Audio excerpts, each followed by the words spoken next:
Medina যাইতে চান কি চান না? টাকা চাই না, পয়সা চাই না, হীরা মানিক মুক্তা চাই না। টাকা চাই না, পয়সা চাই না, টাকা চাই না, পয়সা চাই না, হীরা মানিক মুক্তা চাই না। ভাঙ্গা কপাল জোড়া লাগাই দে ও মুর্শিদ মোরে, মদিনার গোলামি আমায় দে, মদিনার গোলামি আমায় দে ও মুর্শিদ মোরে, মদিনার গোলামি আমায় দে, মদিনার গোলামি আমায় দে ও মুর্শিদ মোরে, মদিনার গোলামি আমায় দে। নারে তাকবীর, আল্লাহু আকবার, নারে রিসালাত, ইয়া রাসূলুল্লাহ, আরশের দরবার শরীফ, জিন্দাবাদ জিন্দাবাদ, আরশের দরবার শরীফ, আহলে সুন্নাত ওয়াল জামাত জিন্দাবাদ জিন্দাবাদ। আমার বাবার আর সময় আছে 22 মিনিট। এই 22 মিনিটের ভিতরে ওয়াজটা ফিনিশিং দিয়া যামু। শুরু থেকে ওয়াজ শুরু করছি বাজান 5 ঘন্টা লাগে না, করার মতন 1 ঘন্টা ওয়াজ করলেই যথেষ্ট। কথা কোন ঠিক কিনা? আর যদি বাবুটা জায়গা আরো 10 মিনিট কোন জানা তো, এটা তো পাগল মানুষ, বুঝেন না ব্যাপারটা? আরে কলবে কলবে আরে আস্তে আস্তে ওয়াজ করতে টান দিলে টান দা জোরে লইয়া যায় একবার। ইতানটা শিহায়ও ভুল করছি, এগুলো ট্রেনিং প্রাপ্ত। 10 বছর আগে যেটি ন্যাংটা পোলাপান আছেন এটি এখন বড় হয়েছে, এদের মাঠটা এখন পরিপূর্ণ সবই বুটার হয়ে গেছে। কথা ঠিক না বেটি? হ্যাঁ, সবাই বুটার হয়ে গেছে। জসিম ভাই তো সব আপনার বুটার হয়ে না, সব ধরুন অ্যামাইজিং ফিগার এন্ড ফাইটার, সব সকাল সকাল গিয়ে মেরে দিয়ে সিলটা। ঠিক আছে ইনশাল্লাহ? বলে না বলে না, মদিনার গোলামি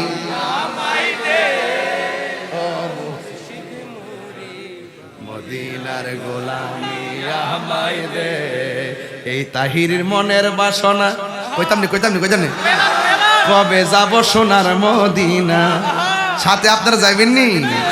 দয়া করে পাসপোর্ট আমায় দে ও মুর্শিদ মোরে, মদিনার গোলামি মদিনার গোলামি আমায় দে ও মুর্শিদ মোরে, মদিনার গোলামি আমায় দে, একদম মদিনার গোলামি আমায় দে ও মুর্শিদ মোরে,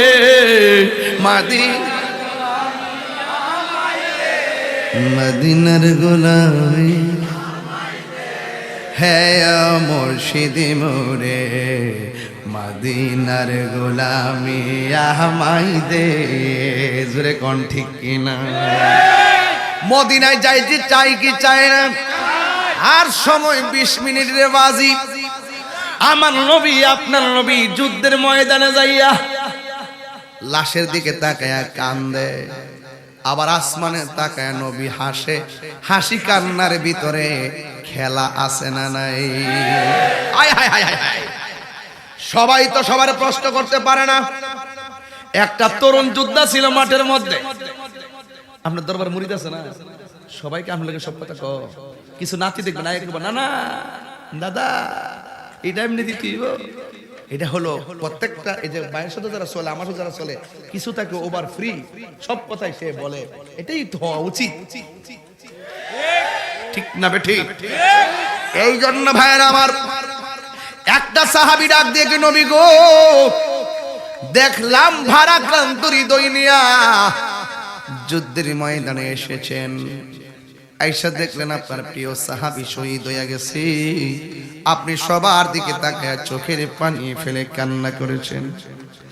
আর আমরা দেখি যে আসমানের দিকে আল্লাহর কাছে কি যেন নালিশ দিতে যাইয়া আপনি দেখলাম চোখের পানি ফেলে কান্না করেন নাই, মুস্কি হাসি দিয়ে মাথা মোবারকটা নিচু করে ফেলেছেন। তার কারণ কি? আল্লাহর হাবিব বলে, ও সাহাবীরা, আমার সাহাবী দেখছুনি বিয়ে করতে পারে নাই, অনেকে মনে করছে কামের পাগল। দেখছুনি আমার সাহাবী আসলে আল্লাহর বিধান কায়েমের পাগল। এরপরে হকের প্রশ্নে বউজিফুত ফালাইয়া, সন্তান ফালাইয়া, মা বাপ ফালাইয়া নবীর জন্য জিহাদ করতে যাওয়া লাগবে, এটাই হলো ঈমানের পরিচয়। কথা বলেন না ঠিক কিনা? এই মুহূর্তে যদি কেউ নবীর গালি দেয়, আমরা কি ঠান্ডা মাথায় বয়া থাকবো? কতক্ষণ কেউ যদি কোরআনে অবমাননা করে, আমরা কি বয়া থাকবো? কথা বলেন না কেন? এরপরে আমার নবীকে বলে, নবী গো, উপরে তাকায় কানলেন কেন? কান্না কান্দা হাসলেন কেন? আল্লাহর হাবিব ডাক দিয়ে কয়, আমার সাহাবী সালাবা আমার যে কত ভালোবাসতো, এই জন্য আমি বিরহে অশ্রুসিক্ত নয়ন উপহার দিয়েছি। আর আসমানের দিকে যখন বারাক্রান্ত মন নিয়ে তাকাইছি, ওখানে উপরে একটা খেলা দেখছি। কয় কি খেলা? আমার সালাবার মর্যাদা আমার আল্লাহ এমন বাড়াইছে, আমি দেখলাম আমার সালাবাকে নেওয়ার জন্য জান্নাতের হুররা কারাকারি শুরু করছি। আরে হাত তুলে কোন আল্লাহু আকবার, তিনবার কোন ইয়া রাসূলুল্লাহ। নবীর প্রেমে জীবন দিলে সম্মান কি বাড়ে না কমে? আর জোরে বলে, বাড়ে না কমে? এই জন্য আমার নবী, আপনার নবী আলালা ঈমান আল ইমাল্লা মুহাব্বাত আলা, যার অন্তরে নবীর মহব্বত নাই তার ঈমান নাই। এই জন্য সব কিছুর ঊর্ধ্বে আমার নবীরে ভালোবাসতে চাই কি চাই না? এক মহিলা কই, নবী গো আমিও যুদ্ধে যামু। বাংলাদেশে মহিলারা ওয়াজ আসলে অনেকে ফতোয়া দেয়, অনেক জামাইরা কম চাইতা তা না। দরবারের মাহফিল তো একটু দেরি করে আওয়াতে মনে একটু ভালোই সেরা লাগে, দরবার লেগে ভালো হয়েছে নাকি? মাহফিল একটু লম্বা হইতেছে না? পাগলা কি তা কহে? এরে বাইন্দা রাখিস। সব পাগল না, কিছু পাগল এমনও আছে যারা আল্লাহ নবীর প্রেমে দেওয়ানা। আরে হাত তুলে কোন ঠিক না বেঠে? আমরা নবীর প্রেমে থাকতে চাই কি চাই না? নবীর সম্মান বাড়াইছে কে? নারে তাকবীর, আল্লাহু আকবার, নারে রিসালাত, ইয়া রাসূলুল্লাহ, নারে রিসালাত, ইয়া রাসূলুল্লাহ, আরে সর দরবার শরীফ, জিন্দাবাদ জিন্দাবাদ, আওলে সুন্নাত ওয়াল জামাত, জিন্দাবাদ জিন্দাবাদ, গিয়াসউদ্দিন আল তাহরি সাহেব, জিন্দাবাদ জিন্দাবাদ। বড় করে কোন আল্লাহু আকবার। এই জন্য আমরা সবাই মিলেমিশে দেশটার ভিতরে শান্তিতে বসবাস করতে চাই।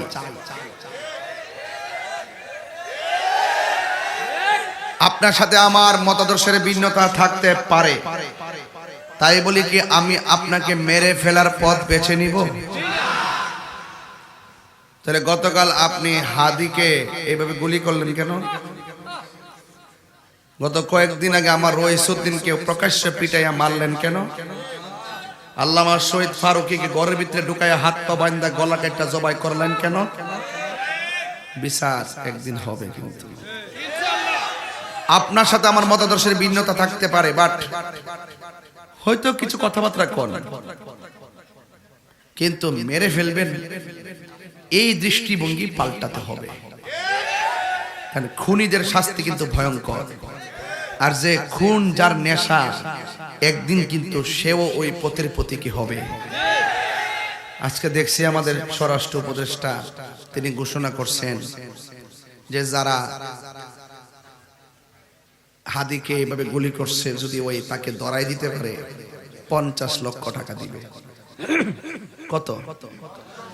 এই কথাটা আমার কাছে পছন্দ হয়েছে না। একজন স্বরাষ্ট্র উপদেষ্টা এইভাবে কথা বললে হবে না। গত কয়েক মাস আগে আমার এই মসজিদের ইমামকে প্রকাশ্যে মারলো, ভিডিও ফুটেজ আছে, তারা প্রকাশ্যে ঘুরতেছে। ওই সময় যদি ওই সমস্ত খুনিদের গলা টিপে ধরা হতো, আজকে হাদিকে গুলি করার সাহস পেত না। আলু দিয়ে আর পেঁয়াজ দিয়ে বুঝদন যেত না। কথা কোন ঠিক না বেঠিক? তাহলে আমার ভাই বললো, আমার ভাইদের প্রাণের দাম নাই। আপনারা এই সমস্ত খুনিদেরকে আস্কারা দেন দিক কই? এক বিচারের জন্য পাগল হয়ে যান, আরেক বিচার ছেড়ে দেন। আজকে যদি রইসুদ্দিনের খুনিদেরকে প্রকাশ্য শাস্তির আওতায় আনা হতো, আজকে আমার এই হাদিকে গুলি দেওয়ার সাহস কেউ পেত না। আরেকটা আছে, কেউ কাউরে মারলে ঠাসকার টেক দিয়ে দেয়, এমুকে মারছে বেটা তদন্তর আগে কসকিল লেগে। যখন বলে যে এমুক দলে মারছে, এমুক নেতা মারছে, তখন প্রকৃত খুনিরা আড়াল হয়ে যায়। কথা কোন ঠিক না বেঠি? এগুলো বন্ধ করতে হবে। এজন্য আপনাদের সাথে আপনার সাথে আমার আকীদার বেমিল হতে পারে, কাউকে মেরে ফেলতে হবে এই চিন্তা মাথায় যেন এটা নবীর চরিত্র। রাসূলুল্লাহকে গাল মোবারকে থাপ্পড় দিয়েছে, নাউজুবিল্লাহ। উমর রাদিয়াল্লাহু তাআলা আনহু বলেন, ইয়া রাসূলুল্লাহ, আমার বাবা আপনাকে পাগল বলেছিল, আমার বাবার কল্লা কেটে ফেলে দিছি, আর আমার সামনে আপনাকে থাপ্পড় মারছে, কিছু কন না নবী? রাসূল বলেন, সবর। একটু পরে আমার রাসূল বলতেছেন, আপনি যে আমাকে মারছেন হাতে কি ব্যথা পাইছেন? তখন ওই ইহুদি বলে, এটা কেডা রে? আরে এ কেমন নবী রে, নিজের ব্যথার চিন্তা করে না, আমার হাতের খবর নেই। নবী গো, ভুল করছি, আমার কালিমা পড়ে মুসলমান বানাই দেন। ইসলামটা এত সুন্দর, বুঝতে পারছেন? ইসলামটা এত সুন্দর। আল্লাহ, আমার ভাইয়েরা, লাকাদ কানা লাকুম ফি রাসূলিল্লাহি উসওয়াতুন হাসানা, নবীর মধ্যে আছে আমাদের জন্য উত্তম আদর্শ নিহিত। রাসূল করিম সাল্লাল্লাহু আলাইহি সাল্লাম হলো আমাদের জন্য মডেল। আমরা নবীর আদর্শ অনুকরণ করতে চাই কি চাই না? আরো বড় করে বলেন, চাই কি চাই না? লা তামশি ফিল আরদি মারহা, জমিনে অহংকার করে চলা যাবে না। আজকে তুমি কাউকে রাস্তার বাধা দিবে, কালকে তোমাকে আরেক রাস্তা দিয়ে চলতে হবে। রাসূল বলছেন, তোমরা পানির বাধা দিও না, তোমরা রাস্তার বাধা দিও না। পানির বাধা দিয়েছে ইয়াজিদ, আমরা ইয়াজিদ নয়, আমরা হুসাইনি। কথা বলেন ঠিক না বেঠিক?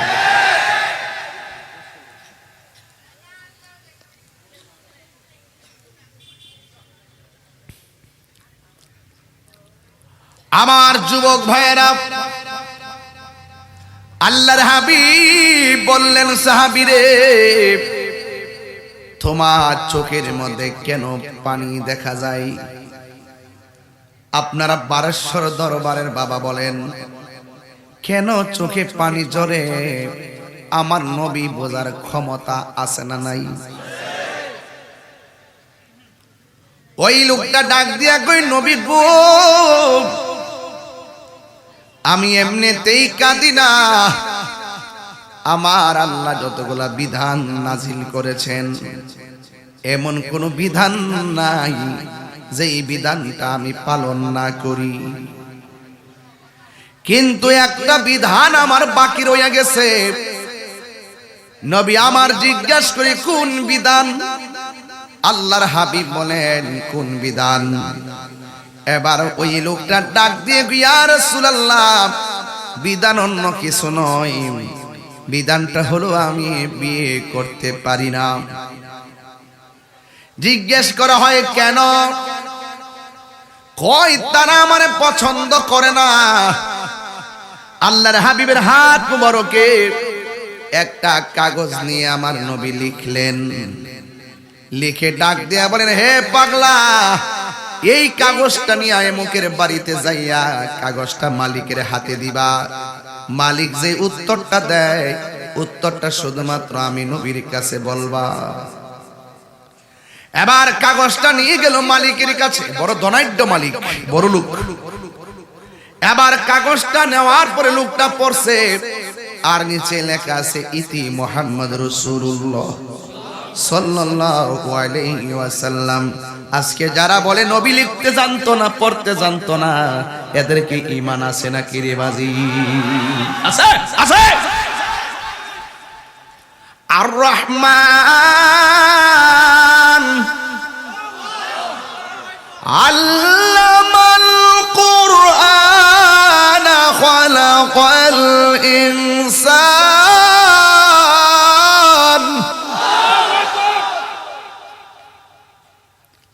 আল্লামাহুল বায়ান।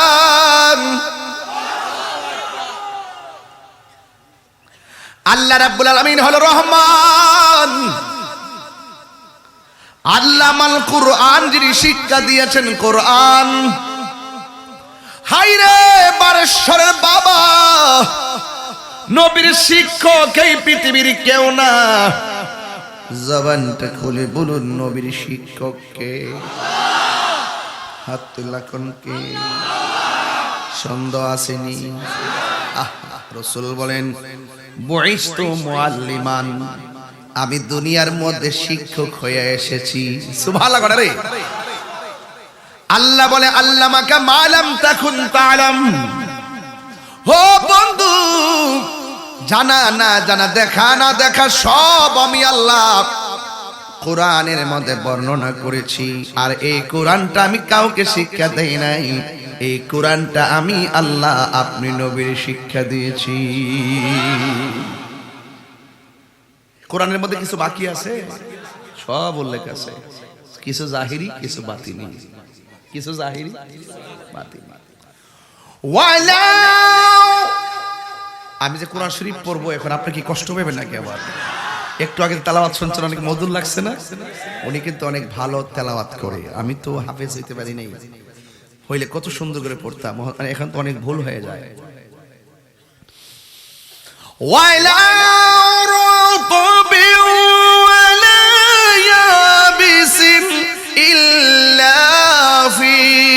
কিতাবিম মুবিন।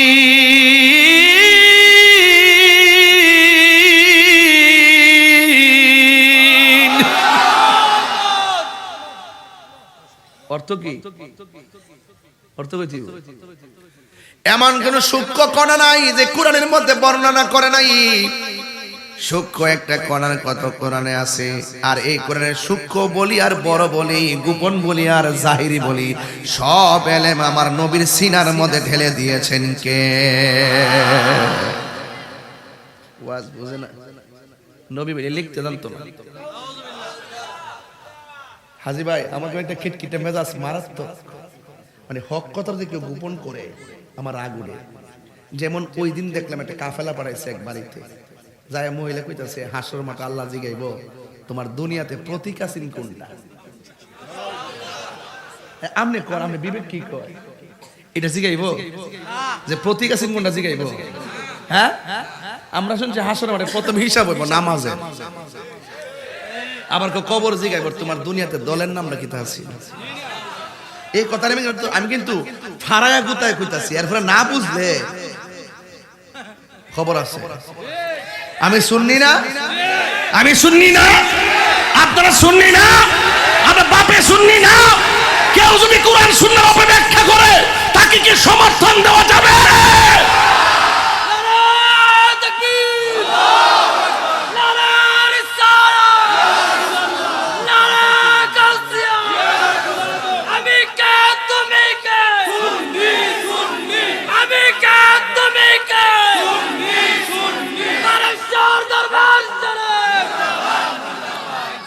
আওয়াজ করে কোন নবীর শিক্ষককে? তাহলে আল্লাহ যারা শিক্ষা দিয়েছে, কোনো কিছু কি বাকি আছে নাকি রে বাজি? আমার কেমন কথা, কারণ নবী লিখতে জানতেন না, পড়তে জানতেন না। উনি একবারে শিক্ষিত,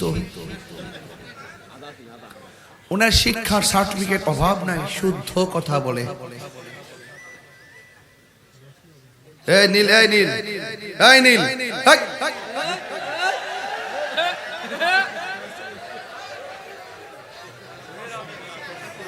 আজকে লাস্টে জিকির হবো ইনশাল্লাহ।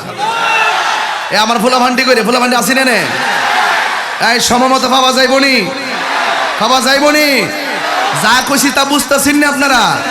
আলহামদুলিল্লাহ কন। বুঝালের টেহার সাইতে ইমানের দাম বহুত বেশি। আমরা বান্ডেল ভাইয়া ইমান বিক্রি করতাম না, কথা কন ঠিক না বেঠে? আমার ভাইয়েরা সাবধান থাকবেন, সাবধান।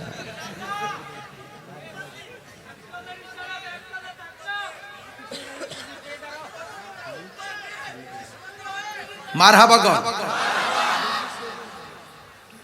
নবীরে ইলম দিছে কে? নবীর শিক্ষককে কোরআনের মধ্যে আছে নিজের রূপ আছে কোরআন আছে আল্লাহর হাবিব কয় সল্লু কামা রাআইতুমুনি উসাল্লি তোমরা এমন ভাবে নামাজ পড়ো যেমন ভাবে আমি নবী নামাজ পড়ি সুবহানাল্লাহ নামাজ করো সিন্নি খাইলা কার দ্বারা মোল্লা চিল্লানা মার বুকে লাথি মাইরা পাশের বাড়ির মহিলারে চাষি ডাইকা ফুলা কুরমা খাওয়াইলে লাভ হবে না ও ঠিক কি না বলেন নবীর মানে কষ্ট দিয়ে আল্লাহ আল্লাহ জিকির করলে লাভ হবে নবীর মানে কষ্ট দিয়ে মক্কা মদিনায় গেলে লাভ হবে এটা কি মোল্লার কথা না আল্লাহর কথা এই জন্য আমি বলছি ও বন্ধু নবীর শিক্ষককে নবী আমার কাগজের মধ্যে লিখে দিয়েছেন কাগজটা নিয়ে বড় লোকের হাতের মধ্যে দিবা এবার বড় লোকে সুন্দর করে চিঠিটা পড়ছে চিঠি পড়া উত্তর দিছে হবে না এবার এই কথা বলার পরে লোকটা চোখের পানি ফালায় কানতে কানতে বাড়িতে রওনা দিছে ভিতরে একটা মেয়ে ছিল বড় সুন্দরী ডাক দিয়ে বলে বাবা সুবহানাল্লাহ ও বাবা আপনি তো অনেক টাকার মালিক কিন্তু কোনোদিন কাউকে কেঁদে যেতে দেখি নাই আপনি সবার কান্না চোখের পানি মুছে দিয়েছেন কিন্তু কেউ আপনার বাড়ি থেকে খালি যায় নাই এই ছেলেটারে দেখলাম সুন্দর করে এসেছে যাওয়ার সময় দেখলাম কেঁদে কেঁদে যাচ্ছে এবার জিজ্ঞেস করে বাবা এই ছেলেটা কেন এসেছিল এবার বাবা ডাক দিয়া বলে মা ও মা গো তুমি জানো না এই ছেলেটা নবীর পক্ষ থেকে একটা কাগজ নিয়ে এসেছে এই কাগজের মধ্যে লেখা ছিল তুমি আমার একমাত্র মেয়ে মদিনার কতগুলা ধনাঢ্য ব্যক্তি তোমাকে বিয়ের জন্য প্রস্তাব দিল আমি রাজি হই নাই কিন্তু ছেলেটার চেহারাও ভালো না আর্থিক অবস্থাও ভালো না নবী একটা কাগজে লিখে দিছে এই ছেলেটার সঙ্গে তোমাকে বিয়ে দেওয়ার জন্য আমি বলেছি এটা কোনোভাবে সম্ভব না ও মা তুমি বলো এত কালো ছেলে টাকা নাই পয়সা নাই তার সঙ্গে কি তোমার বিয়ে যায় মেয়েটা বলে যাই পুরাই অঙ্গ দেখায় কারে গো না না এদিকে যাইতাম না গেলে পাগলে যাবেন গাই না না না আগে এগুলা গাইছি এখন আর গাই না রে গাই না এই ডাব্লিউদের কারণে অনেক কিছু চাইলেও পারি না ঠিক না রে বাবা এ বাবা মেয়েটা কো যাই না ও বাবা যাই এবার মেয়েটাকে বাবা ফি আই সূরাতি মাশা আরাকাবাক আল্লাহ যেমনে চাইছে বান্দারে বানাইছে আপনি তো ডিজাইনার না ওই লোকটার ডিজাইনার হলো একজন জবান খুলে বলুন তিনি কে না যায় না আমি বড় লোক সমাজে আমার একটা ভাব আছে সমাজে আমার একটা অবস্থান আছে তুমিও বড় সুন্দরী তোমাকে বিয়ে করার জন্য কোটিপতি আসছে আমি দেই নাই আর তুমি কেমনে তাকে দেখে রাজি হইয়া গেলাম মেয়েটা ডাক দিয়ে কে আব্বা আপনার চেহারা একরকম পাশের বাড়ির চেহারার মানুষটা আরেক রকম আমি আপনার মেয়েটা একরকম পাশের বাড়ির মেয়েটা আরেক রকম ও বাবা আপনি আমার বলছেন ছেলের সঙ্গে আমার বিয়ে যায় কিনা আমি বলছি যায় কেন মেয়েটা ডাক দিয়ে কে বাবা আমার মতো এত সৌভাগ্যবতী কে আছে যার বিয়ের প্রস্তাবকারী রহমাতুল লিল আলামিন আল্লাহু আকবার বলেন কেন আরে বেটা সে মুসি হোক রিকশাওয়ালা হোক কোদাল দিয়ে মাটি কাটনেওয়ালা হোক অশিক্ষিত হোক সেলুনে চুল কাটে হোক আমি যখন দেখব তার অন্তরে নবীর প্রেম আছে আমি তার পায়ের ধুলাবালি আমার জিহ্বা দিয়ে পরিষ্কার করে দিব কথা বলা ঠিক কিনা রাইট এই মনোমানসিকতা আপনাদের আছে আরে আছে? মেয়েটা বলে বাবা যায়। খুব মনোযোগ আব্বানা লক্ষ্মী, আমি অনেক গুরুত্বপূর্ণ একটা জায়গায় যাব। এবার মেয়েটা বলে যাই। ও মা যায় না। মেয়েটা কয় বাবা আমার মতো এত সৌভাগ্যবতী আর কে আছে রে, যার বিয়ের প্রস্তাবকারী হলো রহমাতুল লিল আলামিন। ও বাবা দৌড় দেন দৌড় দেন। ছেলে যদি যাইয়া নবীরে শুধু বইলা ফলাই, আপনি রাজি হন নাই, আপনার আমার জীবন ধ্বংস হইয়া যাবে। এবার ছেলেটা বাড়িতে যাইতেছে, মেয়ের বাবাও পিছন পিছন একটা দৌড় দিছে, নবীর কাছে যাইয়া বলে ইয়া রাসূলুল্লাহ, নবী গো, ও মায়ের নবী, আমি বিয়েতে রাজি ছিলাম না, এখন আমিও রাজি, আমার মেয়েটাও রাজি। এবার নবী আমার ডাক দিয়া কো সালাবা, ও সালাবা, তুমি যে বিয়ে করবা ঘরের মধ্যে কি আছে?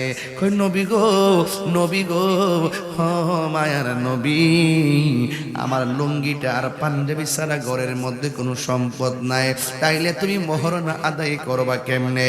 অন্যান্য সাহাবীরা বলে ইয়া রাসূলুল্লাহ, নবী গো, আমরা তো ভাইয়ের আছি, তাকে স্বাবলম্বী বানাবো। মানবতার ফেরিওয়ালা হইয়া অনেকগুলা মানুষ পাশে দাঁড়ায় গেছে।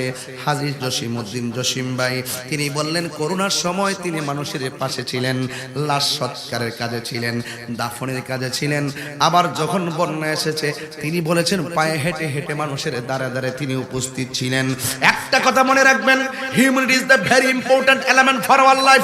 ইসলামের অনেকগুলো অর্থ আছে, এর মধ্যে একটা অর্থ হলো মানবতা। একটা মেয়ের বিয়ে হয় না, গোপনে যাইয়া তার ঘরের মধ্যে 5,000 টাকা দিবেন, দিয়া বলবেন নেও দিয়ে গেলাম, এই টাকাটা কাউরে কইেন না, কইলে মেয়েটা বড় লজ্জা পাইব। প্রথম রাত্রে যাইয়া বললেন নো, আমি 10,000 টাকা দিয়ে গেলাম। ও যুবক পোলাপান 10 জন মিল্লা 2,000 করে টাকা দিলে 20,000 হয়ে যায়। গরিবের মেয়েটার সুন্দর করে একটা সুন্দর আয়োজন হয়ে যায়। যার না সে বুঝে না টাকার ব্যথা কত। আপনার কাছে আছে দেখে আপনি বুঝেন না, যার না সে বুঝে ব্যথা কত। এবার ছেলেরা ডাক দিয়ে এখন নবী গো, আমরা তো আছি, আমরা সবাই মিলে সালাবারে দিয়ে দিমু। এবার অনেকগুলা টাকা তুললেন। এই মুহূর্তে এবার সালাবা বিয়ের বাজার করার জন্য মার্কেটে চলে গেলেন। যাইয়া সুন্দর করে মার্কেটে যাইয়া বাজারগুলো করার জন্য সব রেডি করলেন। যেই মাত্র টাকাগুলো রেডি হলো আর টাকাগুলা দেওয়ার সময় হলো, হঠাৎ করে সালাবার কানের মধ্যে একটা আরবি আওয়াজ আসলো, হাইয়া আলাল জিহাদ।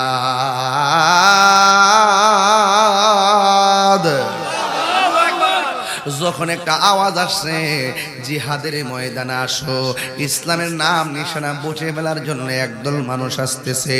এবার সালাবার কানের মধ্যে যখন আওয়াজটা আসছে, সালাবা তখন বুঝাইয়া দিল, পৃথিবীর মানুষ, আমি কামের পাগল ছিলাম না, আমি প্রেমের পাগল ছিলাম। বিয়ের বাজার সব রেডি। যখন এই বিয়ের বাজার সব রেডি, হঠাৎ করে যখন আসছে জিহাদে আসো, হাইয়া আলাল জিহাদ মানে হলো জিহাদে আসো। এবার সালাবা দোকানদার ডাক দিয়ে কয়, দোকানদার আপনি আমারে মাফ করবেন, কে যেন আসতেছে দিনকে মুছে ফেলার জন্য, কে যেন আসছে আমার নবীকে আঘাত করার জন্য। দোকানদার আমার কাপড় লাগবে না। ওই মার্কেটটা কোথায়? যেই মার্কেটে গেলে তলোয়ার পাওয়া যায়, ওই মার্কেটটা কোথায়? যেখানে গেলে জিহাদের সরঞ্জামাদি পাওয়া যায়। এবার সব পালাইয়া ওই জিহাদের সরঞ্জামাদের মার্কেটে চলে গেল, মন মতো সব কিনলো। কিনার পরে যুদ্ধের ময়দানে চলে গেল। বাজারের মধ্যে সাহাবারা তালাশ করলেন। দোকানদাররা বলতেছেন, শোনো, তোমাদের সালাবা দোকান থেকে মাল কেনার পরে হাইয়া আলাল জিহাদ শোনার পর ওই সালাবা সব ফালাইয়া দিয়া যুদ্ধের মাল কিনা যুদ্ধের ময়দানে গেছে। আল্লাহর হাবিব সাল্লাল্লাহু তাআলা আলাইহি ওয়াসাল্লামের কাছে চলে গেল। আপনারা জবান খুলে বলুন, আমার নবী জানা এবং দেখার ক্ষমতা আছে না নাই? আমার নবীর সেই ক্ষমতা দিয়েছেন কে? আরো জবান খুলে বলো কে? ও বন্ধু, আমার নবী আপনার নবী রহমাতুল লিল আলামিন তখন ঘরের মধ্যে বসে থাকে নাই। আমার নবী যুদ্ধের ময়দানে চলে গেল। যেই মাত্র যুদ্ধের ময়দানে চলে গেল, ওই যুদ্ধের ময়দানে যাইয়া দেখেন অনেকগুলা লাশ পড়ে আছে, কিন্তু সাহাবার লাশ খুঁজে পায় না। হঠাৎ করে আমার নবী রহমাতুল লিল আলামিন দেখতেছেন আমার নবীর সাহাবী সাহাবা মাটির মধ্যে পড়ে আছে। গায়ের মধ্যে বল্লমের আঘাত, গায়ের মধ্যে তীরের আঘাত, গায়ের মধ্যে তলোয়ারের আঘাত। এবার আঘাত লইয়া ওই সাহাবা কি করলেন শুনেন। ওই সাহাবা মাটির মধ্যে পড়ে রইলেন। আমার নবী তাকে ডাক দিয়া কয়, সাহাবা ও সালাবা, একটা কথা মনে রাখবেন, নবীর প্রেমিক যদি হতে পারেন, টাকা নাই পয়সা নাই, কেমনে যাইবেন মদিনায়? নবীর প্রেম নিয়ে যদি রাতের বেলা জুম্মার নামাজের রাতের বেলা জুম্মার রাতের বেলা একবার সূরা ফাতিহা পড়া 11 বার সূরা ইখলাস পড়েন, 11 বার সূরা আয়াতুল কুরসি পড়েন, একবার সূরা ফাতিহা 11 বার যদি আয়াতুল কুরসি, দ্বিতীয় রাকাতে একবার সূরা ফাতিহা আর 11 বার যদি সূরা ইখলাস পড়েন, এইভাবে 2 রাকাত নামাজ পড়া সাথে সাথে নামাজের মধ্যে বৈশা যদি 100 বার দুরূদ শরীফ পড়েন, যে দুরূদটা ভালো লাগে সেই দুরূদটা পড়বেন, অথবা এই দুরূদটা পড়বেন, আল্লাহুম্মা সাল্লি আলা সাইয়্যিদিনা মাওলানা মুহাম্মাদিন নাবিয়্যিল উম্মি ওয়া আলিহি ওয়া আসহাবিহি ওয়া বারাকা ওয়া সাল্লিম। এই দুরূদ শরীফটা যদি পড়ো, এটা যদি না পারো তাইলে পড়বে আসসালাতু ওয়াস সালামু আলাইকা ইয়া রাসূলুল্লাহ। এমন ভাবে নবীর সালাম দিবে 100 বার। আল্লাহর হাবিব বলে, যারা প্রতি জুমার রাতে একবার সূরা ফাতিহা, 11 বার সূরা আয়াতুল কুরসি, একবার সূরা ফাতিহা, দ্বিতীয় রাকাতে 11 বার সূরা ইখলাস, এইভাবে পয়রা যারা 100 বার দুরূদ শরীফ পড়বে, একদিন না একদিন সে আমার নবীরে ভাঙ্গা করে দিদার পেয়ে যাবে। আমার নবীকে দেখার শখ সবার আছে না নাই? আমার নবীকে দেখতে চাই কি চাই না? নবীরে দেখতে গেলে চোখের হেফাজতের দরকার আছে না নাই? ও বন্ধু, নবী আমার দেখতেছেন ওই সাহাবা মাটির মধ্যে পয়রা পয়রা রক্ত ভাসতেছে। আপনারা জবান খুলে বলেন, আল্লাহর পথে যদি কেউ জীবন দেয়, এই জীবনের রক্তের দাম কম না বেশি? এবার আমার নবী আপনার নবী সাহাবার চেহারা দিকে তাকাইয়া ধর ধর করে চোখের পানি মোবারক ছেড়ে কান্না করে দিলেন। এরপর আমার নবী আল্লাহর কাছে 2টা হাত বাড়ায় আমার আল্লাহরে ডাক দিয়া কই, আল্লাহ। যেই মাত্র আল্লাহরে ডাক দিলেন, আসমানের দিকে তাকাইয়া সাথে সাথে আমার নবী একটা মুস্কি হাসি দিয়ে মাথা মোবারকটারে নিচে করে ফেললেন। ওই যুদ্ধের ময়দানে একজন তরুণ যোদ্ধা আছে, বড় সাহসী, সে আমার নবীর কেউ কথা বলতে সাহস পায় না। ওই সাহাবীটা নবীরে ডাক দিয়া কয়, ইয়া রাসূলুল্লাহ, ইয়া হাবিবাল্লাহ, নবী গো, ও মায়ার নবী, আপনি সাহাবারে খুঁজতে এসেছেন। আয়েশা দেখলেন সাহাবা শহীদ হইয়া মাটিতে পড়ে আছে, কিন্তু আপনি লাশ দেখা চোখের পানি ফেলাইয়া কাঁদছেন। আমরা মনে করতেছি আপনার মায়া লাগছে, এই জন্য কাঁদছেন, কিন্তু আমাদের কাছে অদ্ভুত লেগেছে, আপনি আসমানের দিকে তাকাইয়া মুস্কি মুস্কি হাসি দিলেন কেন? আপনারা জবান খুলে কল, আমার নবী যা দেখে আমরা কি তা দেখি নাকি? রাসূল কয়, আমি সামনে যেমন দেখি পিছনও তেমন, পাইলে নিরালাই গো নবী, পাইলে নিরালাই, পাইলে নিরালাই গো নবী। 2 কদমে চুমু খাবো, 2 কদমে চরণ ধুলি মাখিব গায়ে, পাইলে নিরালাই গো নবী, পাইলে নিরালাই, পাইলে নিরালাই গো নবী, পাইলে নিরালাই। কঠিন হাসরের দিনে কে তোরাবে নবী বিনে, বলো কঠিন কে তোরাবে নবী বিনে, দয়া করে তাই কো নবী হাসরের বেলায় বলো না, দয়া হাসরের বেলায় পাইলে নিরালাই গো নবী পাইলে নিরালাই পাইলে নিরালাই গো নবী পাইলে নিরালাই দুই কদমে চুমু খাবো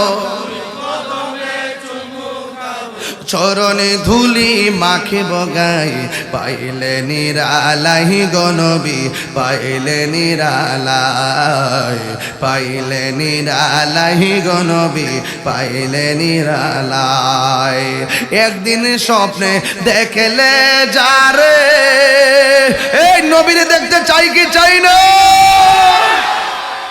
একদিন স্বপ্নে দেখলে যারে সব গুনাহ জড়িয়া পড়ে দয়া করে দিও দেখা হাসরের বেলায় বলো না দয়া করে হরের বেলায় পাইলে নিরালাই গো নবী পাইলে নিরালাই পাইলে নিরালাই গো নবী পাইলে নিরালাই দুই কদমে চুমু খাবো চরণে ধুলি মাখব গায়ে পাইলে নিরালাই গো নবী পাইলে নিরালাই পাইলে নিরালাই গো নবী জোরে জোরে কোনা সুবহানাল্লাহ মদিনার গোলামি হো মুর্শিদ মোরে মদিনার গোলামি আমায় দে